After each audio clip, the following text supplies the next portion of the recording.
بسم اللہ الرحمن الرحیم۔ السلام علیکم۔ سین سٹوری کے دیکھنے والوں کو خوش آمدید۔ دوستو، اگر آپ نے ہمارے چینل سین سٹوری کو سبسکرائب نہیں کیا تو سبسکرائب کر لیں، شکریہ۔ میری بیوی جہیز میں اپنی ماں کی بہت بڑی فوٹو لائی تھی اور ساری رات الگ کمرے میں اس فوٹو کے سامنے بیٹھی رہتی، کیونکہ اس کی ماں حیات نہ تھی اور میری بیوی کو اپنی ماں سے بہت محبت تھی۔ ایک رات مجھے اس کمرے سے سسکیوں کی آواز سنائی دی۔ میں چونک پڑا۔ اگلی رات میں بیوی سے پہلے اس کمرے میں اس فوٹو کے پیچھے چھپ گیا۔ اگلے پل میرے اوسان خطا ہو گئے جب میں آنکھیں پھاڑے سامنے کا منظر دیکھ رہا تھا۔ مجھے یقین نہیں ہو رہا تھا جو نظر آ رہا ہے وہ سچ ہے۔ ایسا لگ رہا تھا جیسے میرے حواس آہستہ آہستہ گم ہو رہے ہوں۔ مجھے لگا وہ سب ایک خواب ہے، جھوٹ ہے، مگر نہیں۔ ہزار بار آنکھیں بند کر کے کھولنے پر بھی وہ منظر ویسا ہی تھا۔ کبھی کبھی کچھ چیزیں ایسی ہوتی ہیں کہ ہمیں ان پر خواب کا گمان ہوتا ہے، مگر ہر چیز خواب نہیں ہوتی۔ کچھ چیزیں حقیقت ہوتی ہیں۔ بڑی حقیقت یہی ہے، سب میرے ساتھ ہو رہا تھا۔ میری زبان تالوں سے لگ چکی تھی۔ کچھ بولنا تو دور کی بات ہے، ایک حرف ادا کرنا بھی میرے لیے مشکل سے مشکل ترین ہوتا جا رہا تھا۔ زبان بنا وہ سب دیکھ رہا تھا۔ اتنی بری حقیقت میری زندگی میں یہ میرے ساتھ کون سا کھیل کھیلا تھا؟ میں شاہ خاندان کا اکلوتا وارث تھا، اسی لیے گھر بھر کا لاڈلا اور ضدی بننے میں مجھے زیادہ وقت نہیں لگا۔ اسی ضد میں میں نے شہر جا کر تعلیم حاصل کرنے کا خواب پورا کیا۔ انہی دنوں مجھے اپنی کلاس میں پڑھتی ملک خاندان کی بیٹی سے محبت ہو گئی۔ یہ بات مجھے بہت دیر سے سمجھ آئی۔ وہ لڑکی حسین بھی بہت تھی اور پوری یونی اس کے حسن کی تعریفیں کرتی نہیں تھکتی تھی۔ جب یہ بات میرے دادا جی کو پتہ چلی کہ میں اپنی یونی میں موجود لڑکی سے محبت کرنے لگا ہوں اور اس سے شادی کا خواہش مند ہوں، تو انہوں نے مجھے واپس حویلی بلوا لیا۔ میں یہ جانتا تھا کہ میرے خاندان میں کہیں باہر شادی کرنے کا رواج نہیں تھا، پھر بھی میں مجبور تھا۔ اسی محبت کی وجہ سے میں نے کسی اور سے شادی کے لیے صاف انکار کر دیا تھا۔ گھر والوں کو میری ماں نے مجھے بہت کہا کہیں اور شادی کر لو، مگر میں دل کے ہاتھوں مجبور تھا۔ اس لیے ان کی لاکھ منت سماعت کے باوجود بھی میں نے ہار نہ مانی، اور وہ لڑکی ملک خاندان سے تعلق رکھتی تھی اور ہم سید خاندان سے۔ تمہیں یہ فرق پتہ ہونا چاہیے۔ دادا جی بھی مجھے سمجھانے کی ناکام کوشش کر رہے تھے۔ وہ یہ بات میرے سامنے کئی دفعہ دہرا چکے تھے۔ اسی ذات نسل کی بحث کی وجہ سے 5 سال تک میں نے ہر رشتے سے انکار کیا۔ مجھے سمجھ نہیں آتا تھا کہ لوگ کیوں ذات نسل کو لے کر بیٹھ جاتے ہیں۔ یہ کیوں نہیں سوچتے کہ ملک شاہ ہونے سے پہلے ہم سب انسان ہیں؟ مگر افسوس یہ صرف میری سوچ تھی۔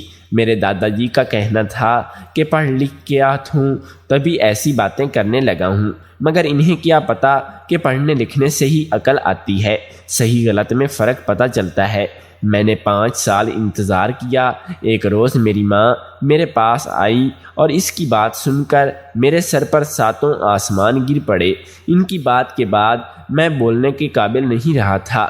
وہ مجھے خاموش دیکھ جانے لگی، پھر پلٹی اور بولی کہ میں پوری کوشش کر ہی رہی ہوں، تمہاری شادی تمہاری پسند سے ہو، مگر میری زندگی کا کچھ بھروسہ نہیں، اسی لیے اگر میں مر جاؤں تو یہ ضد چھوڑ کر جہاں تمہارے باپ دادا کہے وہاں شادی کر لینا۔ میں نے فقط اس بات میں سر ہلایا اور وہ چلی گئی۔ ان کے جاتے ہی میں سوچ میں پڑ گیا۔ یوں لگ رہا تھا کہ زندگی ہر قدم ستانے پر اتر آئی ہے۔ میں نے حامی تو بھر لی تھی، مگر مجھے ڈر تھا کہ کہیں ایسا ہو گیا تو میں کیسے کسی اور کے ساتھ سکون سے رہ سکوں گا۔ اور 1 ہفتے بعد ماں کی منتیں کام کر گئیں۔ میرے دادا جی اس رشتے کے لیے راضی ہو گئے اور میرے لیے اس لڑکی کا ہاتھ مانگنے گئے۔ 2 گھنٹوں بعد واپس آئے تو ان کے چہروں پر پریشانی صاف عیاں تھی۔ میں نے جلدی سے پوچھا کیا ہوا ہے؟ میرا دل ڈر و خوف سے کانپ رہا تھا کہ کہیں ان لوگوں کی طرف سے انکار تو نہیں ہو گیا، مگر دادا جی کی بات سن کر میرے قدموں سے زمین کھسکی۔ میں نے بے یقینی سے سب کو دیکھا۔ اب تمہارا کیا فیصلہ ہے؟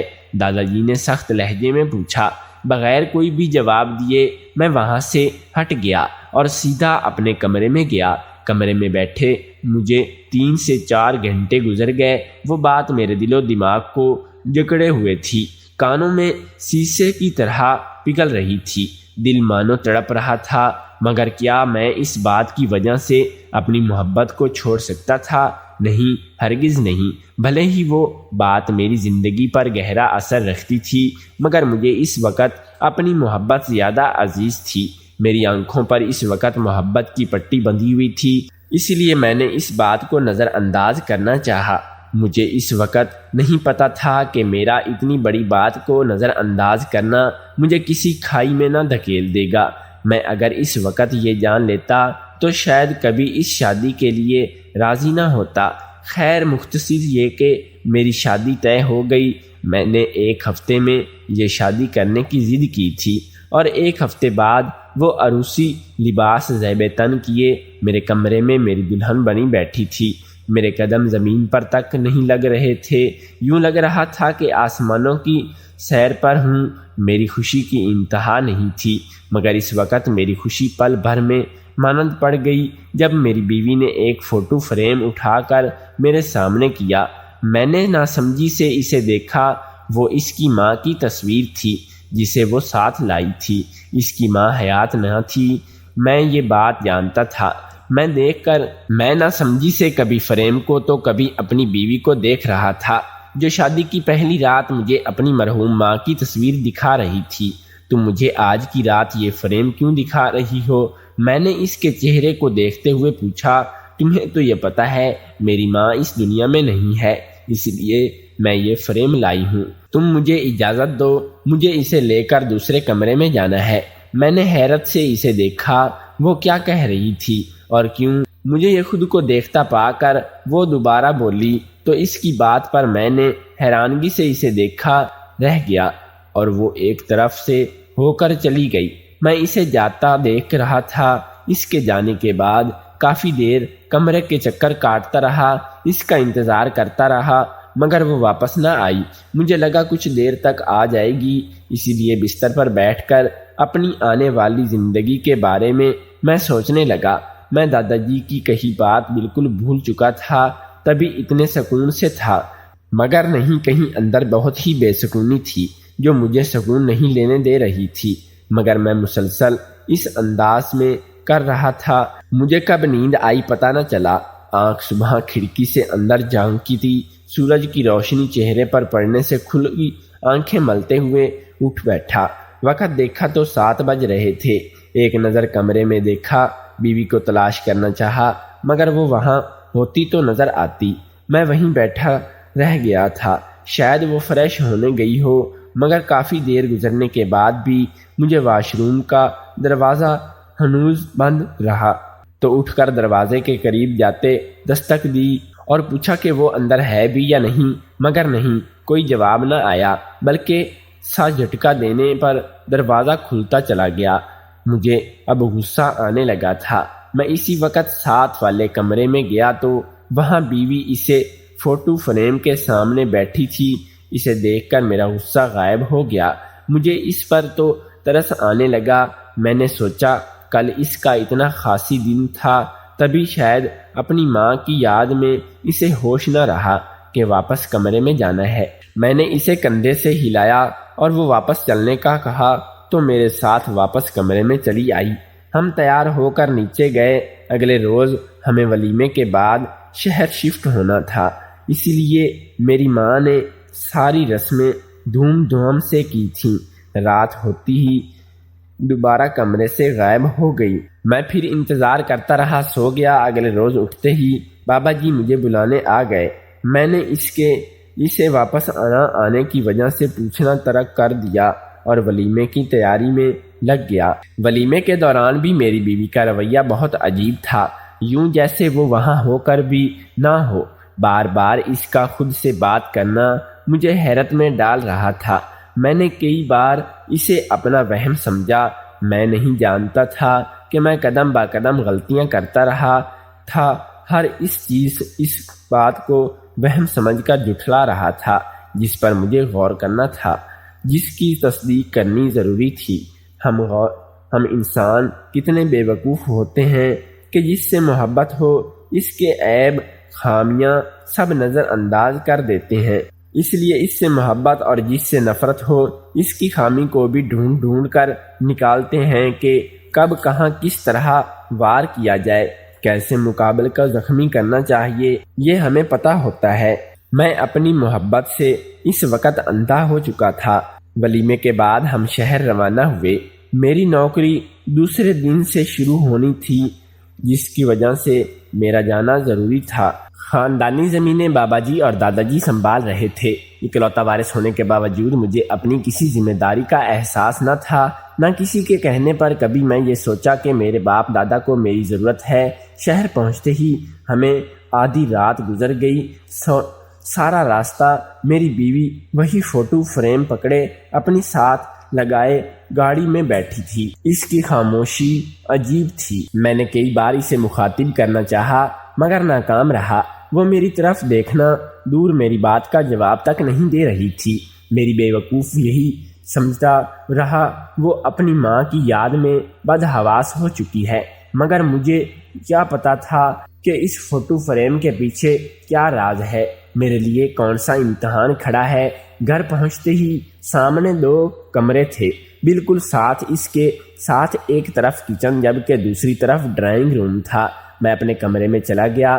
تھکاوٹ کی وجہ سے نیند سے آنکھیں خود بخود بند ہو رہی تھیں، یوں لگ رہا تھا جیسے نیند کی دوا لی ہو۔ میں فریش ہوتا یہ دیکھے بنا کہ بیوی کہاں ہے بستر میں لیٹ گیا، اور توقع کے عین مطابق مجھے لیٹتے ہی نیند آ گئی۔ اگلی صبح آنکھ الارم کی آواز سے کھلی۔ جب اٹھا تو بیوی کمرے میں نہیں تھی۔ میں اٹھ کر باہر گیا۔ اس سے پہلے ساتھ والے کمرے میں جاتا کچن سے شور کی آوازیں سن کر رکا اور کچن کا رخ کیا۔ مجھے میری بیوی ناشتہ بنا رہی تھی۔ مجھے پہلے حیرت ہوئی، 8 بجنے والے تھے اور مجھے 8 بجے آفس پہنچنا تھا۔ آپ اٹھ گئے تو ناشتہ کر لے، مجھے بھوک لگی ہے، اس لیے جلدی میں یہ سب ہی بنا سکی۔ وہ مجھے دیکھتے ہوئے بولی۔ میں واپس کمرے میں گیا۔ کچھ ہی دیر بعد فریش ہو کر باہر آیا، ناشتہ کیا اور پھر ڈیوٹی کے لیے نکل گیا۔ رات واپس آیا تو کھانا تیار تھا۔ میں بہت خوش ہو گیا اور دل میں اطمینان بھی پیدا ہونے لگا کہ اسی وقت مجھے دادا جی کی وہ بات یاد آئی تو مجھے پہلے بہت غصہ آیا کہ انہوں نے کس طرح اتنا بڑا جھوٹ بولا۔ پھر افسوس ہوا یہ سوچ کر کہ شاید وہ راضی نہیں تھے، تبھی یہ جھوٹ انہوں نے بولا۔ پر میں اٹھ کر کمرے میں گیا، مگر 2 گھنٹے گزرنے کے بعد بھی میری بیوی کمرے میں نہ آئی۔ میں اٹھ کر ساتھ والے کمرے میں گیا تو وہیں زمین پر بیٹھی تھی۔ مجھے اسے دیکھ کر بہت غصہ آیا۔ اس کے سامنے اس کی ماں کی تصویر پر پڑی تھی۔ میں نے اسے بازو سے پکڑ کر اٹھایا۔ تم یہاں کیا کر رہی ہو؟ میں نے اسے سختی سے پوچھا۔ مجھے یہاں رہنے دو، مجھے اپنی ماں کے پاس رہنا ہے، اس نے محنت کرتے کہا۔ تو میں نے ایک نظر اس تصویر کو دیکھا، پھر اسے جو رو دینے کو بھی تھی۔ میرے ساتھ کمرے میں چلو۔ میں اسے ساتھ لے جانا چاہتا مگر وہ ایک قدم نہ ہلی۔ میں نے اس کا ہاتھ پکڑا ہوا تھا جسے اس نے ایک ہی لمحے میں چھڑوایا اور کہا کہ میں نے کہا نہ کہ مجھے یہیں رہنے دو۔ اس بار اس کا لہجہ بدلا ہوا تھا۔ میں نے حیرت سے اسے دیکھا۔ دیکھو کمرے میں چلو، تمہیں آرام کی ضرورت ہے۔ میں نے اسے محبت سے سمجھانا چاہا۔ نہیں، مجھے نہیں جانا آرام۔ اس بار اس نے سختی سے کہا۔ اس کے اس رویے سے مجھے لگا دادا جی کی بات سچ ہے، مگر نہیں، میں یہ نہیں سوچ سکتا۔ اسی لیے اسے کچھ دیر دیکھتے رہنے کے بعد میں واپس کمرے میں چلا گیا۔ پوری رات میری اسی سب کو سوچتے گزری۔ مجبوری تھی، مجھے آفس جانا تھا، دوسرا دن تھا۔ چھٹی کر کے مجھے اپنا امیج ان سب کے نزدیک خراب نہیں کرنا تھا۔ میں جیسے ہی تیار ہو کر کمرے سے باہر نکلا، سامنے میری بیوی ناشتہ میز پر سجائے میرا انتظار کر رہی تھی۔ آپ دیر سے اٹھے ہیں؟ آج اس نے محبت سے کہا۔ میں حیران تھا، رات کو اس کا رویہ جتنا سخت تھا اس وقت اتنا ہی نرم تھا۔ مجھے یہ سمجھ نہ آیا کہ ایسا کیوں ہے، مگر اس وقت میرے پاس کچھ بھی سمجھنے کا وقت نہیں تھا۔ پہلی ہی دیر ہو چکی تھی، اسی لیے میں آفس چلا گیا۔ رات واپس آیا تو میرا ارادہ اپنی بیوی سے بات کرنے کا تھا۔ میں سیدھا اپنے کمرے میں گیا کہ شاید وہ کمرے میں ہوگی، مگر نہیں، وہ وہاں نہیں تھی۔ دوسرے کمرے میں گیا مگر دروازے کو اندر سے لاک کیا گیا تھا۔ میرا دماغ پل بھر میں گھوم چکا تھا، نہ جانے وہ یہ سب کیوں کر رہی تھی۔ میں نے کئی بار دستک دی مگر کوئی جواب نہ آیا۔ اب مجھے پریشانی ہو رہی تھی، اسی لیے میں نے دروازہ توڑنے کی کوشش کی۔ میری پہلی کوشش پر ہی اندر سے اس نے جو کہا وہ میرا دماغ معاف کر گیا۔ میں کافی دیر وہاں کھڑا رہا، کئی بار اسے باہر آنے کا کہا مگر وہ صاف انکار کر رہی تھی۔ میں وہاں سے کمرے میں گیا۔ اب میں نے اسے اسی حال میں چھوڑ دیا تھا۔ اس سب کو 1 مہینہ گزر گیا اور روزانہ رات کو دوسرے کمرے میں اپنی ماں کی تصویر کے آگے بیٹھی رہتی۔ نہ جانے اسے اس سے کیا حاصل ہوتا تھا۔ حویلی میں یہ بات کسی کو پتہ نہیں تھی۔ وہاں سب یہی جانتے تھے کہ ہم دونوں یہاں خوشی خوشی زندگی گزار رہے ہیں۔ میں نہیں چاہتا تھا کہ میرے خاندان والوں کو میرے اوپر انگلی اٹھانے کا موقع ملے، اسی لیے یہ سب چھپانا ہی مناسب سمجھا۔ ایک رات میں سو رہا تھا جب اچانک پیاس کی شدت سے آنکھ کھل گئی تو پانی پینے گیا۔ کمرے میں نکلتے ہی مجھے ایسا لگا جیسے کوئی رو رہا ہو۔ میں نے اسے اپنا وہم سمجھا، بھلا رات کو 12 بجے کون روئے گا؟ یہی سوچ کر میں کچن میں گیا اور پانی پینے لگا۔ پانی پی کر جیسے ہی واپس کمرے میں آیا، ایک بار پھر مجھے وہم ہوا۔ میں نے ادھر ادھر دیکھا مگر کچھ نہیں تھا۔ پھر میری نظر ساتھ والے کمرے میں بند دروازے پر گئی تو ایک دم مجھے میری بیوی کا خیال آیا۔ آج صبح سے میں نے اسے دیکھا نہیں تھا۔ صبح ناشتہ بھی میں نے خود بنایا تھا۔ بیوی صبح کمرے سے نکلی نہیں تھی، میں نے بھی دھیان نہ دیا اور جلدی آفس چلا گیا۔ مگر اب مجھے لگا کہ جیسے وہ آوازیں اسی کمرے سے آ رہی ہوں، جیسے ہی وہ سسک رہی ہو۔ میں نے دروازے کے پاس جا کر دستک دینے کو ہاتھ بڑھایا مگر اندر سے ہوتی آوازیں سن کر میرے قدم پتھرا گئے۔ میں نے دستک دینے سے خود کو روکا اور واپس اپنے کمرے میں گیا۔ مجھے اب شک ہونے لگا تھا، جیسے کچھ غلط ہو۔ کچھ تو تھا جو میری نظروں سے اوجھل تھا۔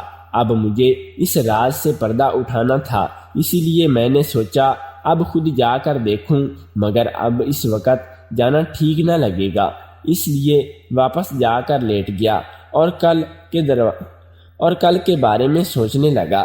کچھ بھی کر کے مجھے یہ پتہ لگوانا تھا کہ اب بات میری عزت پر تھی۔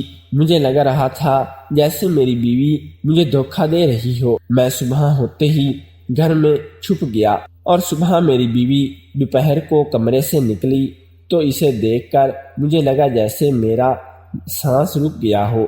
دماغ پل بھر میں بند ہو چکا تھا۔ وہ کیا کر رہی تھی؟ یہ سوچ کر دل و دماغ دونوں ہی احتجاج کر رہے تھے۔ بار بار میرا دل کر رہا تھا کہ میں اس سے سوال کروں، مگر نہیں، بنا ثبوت کے میں یہ نہیں کر سکتا تھا۔ اس لیے خود پر کنٹرول کرتے ہی میں وہیں چھپا رہا۔ جیسے ہی بیوی میرے کمرے میں گئی، میں اس کمرے سے جا کر وہاں کی تلاشی لینے لگا، مگر وہاں کچھ خاص نہیں تھا۔ ابھی میں وہاں سب کچھ دیکھ رہا تھا، مجھے لگا جیسے کوئی کمرے کی طرف آ رہا ہو۔ پتہ لگا چکا تھا کہ میری بیوی واپس کمرے میں آ رہی تھی۔ میں نے جلدی سے وہاں چھپنے کی جگہ تلاش کی تو وہاں کچھ ایسا نہیں ملا۔ ایک دم پریشان ہو گیا، کیونکہ اگر بیوی مجھے دیکھ لیتی تو کبھی بھی اپنے راز سے پردہ اٹھنے نہ دیتی۔ اس سے پہلے دروازہ کھلتا میری نظر اس تصویر پر گئی تو میں اس کے پیچھے چھپ گیا۔ یہ تصویر اتنی بڑی تھی کہ آرام سے اس کے پیچھے بیٹھ کر ایک آدمی چھپ سکتا تھا۔ میری بیوی نے اندر آتے ہی اس نے وہاں بکھرا سامان اکٹھا کیا، تبھی وہاں سے نکلتی وہ دوبارہ باہر چلی گئی۔ اس کے بعد رات کو واپس آئی۔ وہ وقت میرے گھرانے سے کچھ دیر پہلے کا تھا۔ میں سمجھ گیا کہ وہ مجھ سے بھاگ رہی تھی۔ اندر آتے ہی اس نے دروازہ بند کر دیا۔ میں وہیں بیٹھا تھا۔ رات کے 10 بج گئے۔ اس وقت میری سماعت سے دستک کی آواز گزری ہو، جیسے کوئی کھڑکی پر کھڑا دستک دے رہا ہو۔ میں نے اٹھ کر دیکھنا چاہا، مگر اس سے میں اس کے سامنے آ جاتا، اس لیے یوں ہی بیٹھنے میں نے نظر گھمائی تو سامنے کا منظر دیکھ کر میرے اوسان خطا ہو گئے۔ میں آنکھیں پھاڑے سامنے کا منظر دیکھ رہا تھا۔ مجھے یقین نہیں ہو رہا تھا کہ جو نظر آ رہا ہے وہ سچ ہے۔ ایسا لگ رہا تھا جیسے میرے حواس آہستہ آہستہ کم ہو رہے ہوں۔ مجھے لگا کہ ایک خواب بے جھوٹ ہے، مگر نہیں۔ ہزار بار آنکھیں بند کر کے کھولنے پر بھی وہ منظر ویسا ہی تھا۔ کبھی کبھی کچھ چیزیں ایسی ہوتی ہیں کہ ہمیں ان پر خواب کا گمان ہوتا ہے، مگر ہر چیز خواب نہیں ہوتی۔ کچھ چیزیں ایسی ہوتی ہیں کہ ہمیں ان پر خواب کا گمان ہوتا ہے، مگر ہر چیز خواب نہیں ہوتی۔ کچھ چیزیں حقیقت ہوتی ہیں۔ بڑی حقیقت یہی سب میرے ساتھ ہو رہا تھا۔ میری زبان تالوں سے لگ چکی تھی۔ کچھ بولنا تو دور کی بات ہے، ایک حرف ادا کرنا بھی میرے لیے بمشکل ہے ترین تھا۔ میں بے زبان بنا، وہ سب دیکھ رہا تھا۔ اتنی بڑی حقیقت میری زندگی نے یہ میرے ساتھ کون سا کھیل کھیلا ہے؟ میں پتھر کا بت بن چکا تھا، مگر اس سے آگے مجھ سے دیکھا نہ گیا۔ میری غیرت یہ بات گوارا نہیں کرتی تھی کہ میں یہ سب دیکھوں۔ تبھی اپنی جگہ سے اٹھ گیا۔ مجھے اٹھتا دیکھ میری بیوی بڑبڑا گئی، مجھے یقین نہیں ہوتا تم اس حد تک گر سکتی ہو۔ میں نے اسے دیکھتے ہی کہا۔ میری بات اس نے کچھ کہنا چاہا، مگر میں نے اسے روک دیا۔ مجھے صرف سچ سننا ہے، میں نے سخت لہجے میں کہا تو وہ سر جھکا گئی اور بتانے لگی کہ اس کی زبانی اس کی کہانی کچھ یوں تھی کہ میں یونی کے دوسرے سال میں تھی جب مجھے اپنے دوست سے محبت ہو گئی تھی۔ جب یہ بات میرے گھر والوں کو پتہ چلی تو انہوں نے میرا یونی جانا بند کروا دیا تھا۔ میں اب بھی بے بس تھی، نہ اس سے مل سکتی تھی، نہ رابطہ کر سکتی تھی۔ اس کے بعد جو بھی رشتہ آتا میں اسے انکار کر دیتی تھی۔ اس سب میں میری ماں کی موت ہو گئی۔ اپنی ماں کی موت کا بہانہ بنا کر میں نے خود کو پاگل ظاہر کر دیا، سب کے سامنے ایسی حرکتیں کرتی کہ لوگ مجھے پاگل سمجھتے تھے۔ جو بھی دیکھتا یہی کہتا کہ اس کی دماغی حالت ٹھیک نہیں ہے، اسی لیے میری شادی ہونا ناممکن ہو گیا تھا۔ مجھے لگا تھا کہ اس طرح میرے گھر والے میری شادی اس سے کروا دیں گے جس سے مجھے محبت ہے۔ وہ لڑکا غریب تھا، مگر میرے بھائیوں نے زندگی بھر مجھے پاگل کر رکھنا گوارا سمجھا۔ اس غریب سے شادی کرنے کے مقابل میں پوری کوشش کرتی وہ کسی طرح مجھے گھر سے نکال دے، مگر ایسا نہ ہوا۔ میں نے ان کے بچوں تک کو نقصان پہنچایا، پھر بھی وہ اپنی ضد پر اڑا رہا۔ اسی طرح مزید 5 سال گزر گئے اور پھر ایک دن تمہارے گھر سے رشتہ آیا۔ میں نے ہمیشہ کی طرح خود کو پاگل ظاہر کیا، جس سے تمہارے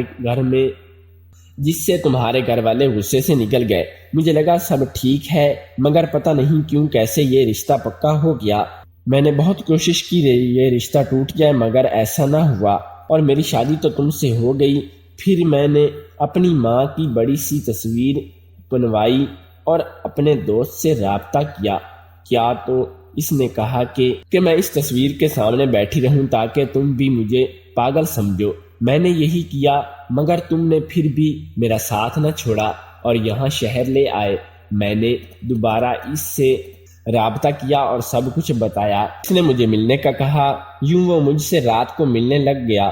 کل رات مجھے سے ملنے آیا تو میں نے اسے کہا کہ مجھے یہاں سے نکال لے، مگر وہ نہ مانا، جس پر میں بہت روئی۔ میرا ارادہ آج گھر چھوڑ کر بھاگنے کا تھا، لیکن افسوس تم نے مجھے دیکھ لیا۔ میں اس کی کہانی سن کر حیران تھا، کوئی اس حد تک بھی جا سکتا ہے؟ محبت کی خاطر اس نے 5 سال خود کو پاگل ظاہر کیا اور مجھے بھی دھوکہ دیا۔ میں نے اسے طلاق دی اور وہ چلی گئی۔ اس کے جانے کے بعد میں سوچنے پر مجبور تھا کہ قصور کس کا تھا۔